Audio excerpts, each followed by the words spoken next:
Like most teas, oolong is made from the leaves of a flowering plant species called Camellia sinensis. Harvest time is during the plant's peak growing season, which in Thailand is from May to November. Workers hand-pick what's known as the flush, a grouping of 2 young leaves and a bud which grows out the top of the plant. At this time of year, the plant produces a new flush every 7 to 15 days. An experienced tea master directs every phase of the processing, the first step of which is called solar withering. Workers bring the leaves into a glass-roofed building, then spread them out in the sun for 15 to 20 minutes. This kick-starts the oxidation fermentation process, as the chlorophyll enzymes inside the wilting leaves start breaking down. At the same time, the moisture inside begins evaporating. Workers keep moving the leaves around to ensure a thorough exposure to the sun. Then they gather up the leaves for step 2, indoor withering. The leaves lie on bamboo trays for 6 to 8 hours, where, gently stirred every 2 hours, they oxidize further. Step 3, disruption. The leaves go into a rotating drum. As they tumble, they bruise and tear. This breaks down the cell structures, enabling oxygen to penetrate deep inside, greatly accelerating fermentation. This also releases the leaf juices, which helps draw out the taste of the tea. When the tea master determines the leaves have sufficiently oxidized, they stop the oxidation process by tumbling the leaves in a gas-heated dryer for 10 to 15 minutes. This 4th step of the process is called fixation because it fixes the oxidation at the desired level, which can be anywhere from 8 to 85%, depending on the variety of oolong in production. This is the most critical part of the process because it determines the tea's taste, aroma, and color. The next step forms the tea leaves into tiny pellets. First, workers shake the leaves on a sieve to filter out the dust-like particles. Then they bag the leaves in a cotton cloth and place them first in a kneading machine, then afterward in a rolling press. Kneading and rolling the bag twist the leaves inside into tiny pellets. Forming these pellet shapes intensifies the flavor of the tea, and when the tea is steeped in hot water, releases that flavor slowly.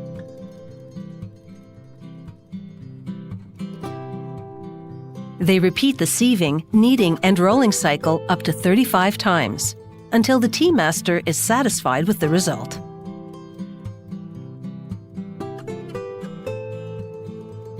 Then, and only then, does the final step begin: firing. They transfer the tea to an oven, in which it undergoes 3 drying cycles of 20 minutes each, at a temperature of approximately 100 degrees Celsius. This dries the damp tea, reducing the moisture content to the target level of less than 5%. The firing also brings out the fragrance. The traditional way to brew oolong is in a clay teapot, using about 2 teaspoons of tea per cup. Ideally, the water should be 90 to 100 degrees Celsius. Steeping time is from 3 to 10 minutes, and you can brew the same leaves up to 5 times.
Who doesn't love the refreshing taste of Coca-Cola? A global icon with that satisfying fizz. It's the #1 soft drink in the world, and it's been that way for a long time now. Heck, the #2 soda in the world is Diet Coke, so that shows you just how popular this brand is. But have you ever wondered what goes into that iconic red can? I mean, something this good has to have been made by some sort of sorcerer, right? Well, that's what we're going to find out. Let's go behind the scenes to discover the secrets of Coca-Cola. The story of Coca-Cola starts in the year 1886 in good old Atlanta, Georgia, with a very curious pharmacist named John Pemberton. You see, Johnny was on a bit of a personal mission. He was in search of a headache remedy that would not only be effective, but refreshing as well. So Pemberton got to work, and he made a syrup from a blend of botanical extracts, caramel coloring, and, most importantly, a secret recipe. This would lead to the birth of the Pemberton French wine Coca. Yes, you heard that right. That was the name of Coca-Cola before it was cool. Now, the original blend was mixed with soda water to make it drinkable. John was a pharmacist after all, so it's no surprise that his French wine cola was sold at a pharmacy. Little did Pemberton know he'd created a beverage that would quite literally change the world. Now, we know we said we were going to tell you how Coca-Cola is made, but there's just one small problem with that. The exact formula for Coca-Cola syrup is one of the most closely guarded secrets. Not just in the beverage industry, but in the entire world. Legend has it the recipe is locked away in a vault at the World of Coca-Cola Museum in Atlanta. And only 2 Coca-Cola employees are allowed to know the recipe at any given time. It's a foolproof plan because no one in the company is supposed to know who they are. They're not even allowed to travel together, and if one of them bites the dust, they have to select a successor in the company to take their place. It's some serious business for sure. Now, while the specifics of the recipe remain a mystery, we do know that the core ingredients include carbonated water, high fructose corn syrup or sugar in some regions, caramel color, phosphoric acid, natural flavors, and of course, that secret blend of botanical extracts. The magic of Coca-Cola lies not just in its flavor, but also in its signature fizz. This delightful effervescence comes from carbon dioxide gas, which is added to the beverage during the manufacturing process. The carbon dioxide dissolves in the water, creating tiny bubbles that tickle your tongue and give Coca-Cola its refreshing bite. Now that we know the history and some of the ingredients, let's get to the good stuff, how the best beverage in the world is made. The Coca-Cola journey begins with the Coca-Cola Company making the syrup concentrate in Atlanta. That's the only place in the world where the syrup is made. From there, this top-secret concentrate starts a journey to Coca-Cola's trusted partners all around the world. Once their buddies have received the syrup, the process of turning it into our favorite beverage begins. Coca-Cola is made with pure water that is then put through a series of thorough and advanced filtering processes to make sure you get the cleanest, safest product possible. We then move on to these absolutely massive mixing tanks, where the secret syrup is combined with the filtered water and sweeteners at the exact ratio it needs to be to taste like gold. This exact ratio depends on the desired sweetness and regional preferences. You may have recognized this if you have traveled a lot and had Coca-Cola from different places, but Coca-Cola isn't the same everywhere. Instead, they switch up their taste just a bit based on the region they're selling to, all for customer satisfaction. It's part of what makes Coca-Cola so special. Of course, as good as it tastes, no one's going to buy sweet water. We need some sweet fizz to go with it. So, once it's perfectly blended, the mixture makes its way into a carbonation chamber. Here, under controlled pressure and temperature, carbon dioxide gas is infused into the drink, creating those delightful bubbles we were just talking about. Now, our world-famous Coca-Cola is ready. Well, partially ready. You can't send those big tanks out to stores, can you? We need some bottles. Now it's time to get this refreshing beverage into your hands. Like everything else with Coca-Cola, the bottle has a history, especially the glass ones. The first ever Coca-Cola bottle was made all the way back in 1899, and it looks nothing like the bottle we've come to know and love. In total, there have been 6 different glass Coca-Cola bottles over the years, with the one we have now being in production since 1957. You might ask why they haven't changed it for so long, and the reason is simple. There's no need to change perfection. Of course, these days we have plastic bottles as well as metal cans for Coca-Cola to be filled in. In the factory, the carbonated mixture travels to a bottling line, where it's meticulously filled into cans and bottles. High-speed machinery ensures a precise amount of liquid fills each container, leaving just enough space for the perfect head of foam when you pop the top. Once capped and sealed, the bottles and cans whiz through a labeling machine, receiving their Coca-Cola branding. The entire process is automated and is done in a matter of minutes. You might ask, they're moving at such high speeds, how are the bottles not fizzing up and exploding? Well, that's because all of the machinery at play here is state-of-the-art. Even though they move at high speeds, they're designed to make sure there's minimal movement of the bottles. Plus, because of the high speed, every bottle spends as little time as possible on the machines. This means that even though they go through tens of thousands of bottles and cans every day, not a single one of them fizzes up. Now that the cola's all bottled up, we're almost ready to send it to picnics and cookouts across the world. But even Coca-Cola's machines aren't perfect, and they don't settle for anything less than perfection. So, before starting their journey to stores, Coca-Cola products undergo rigorous quality control checks. This ensures every sip is consistent in taste, fizz level, and safety. From taste tests to microscopic examinations, no detail is spared in making sure that the product is absolutely perfect and ready for consumption in every way imaginable.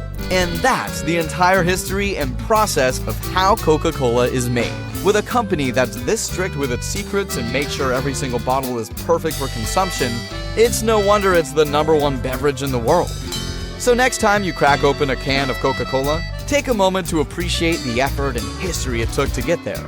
Now, pop open that can, take a sip, and enjoy the taste of a global icon. Don't forget to like, share, and subscribe for more content on how everyday things are made. Thanks for watching.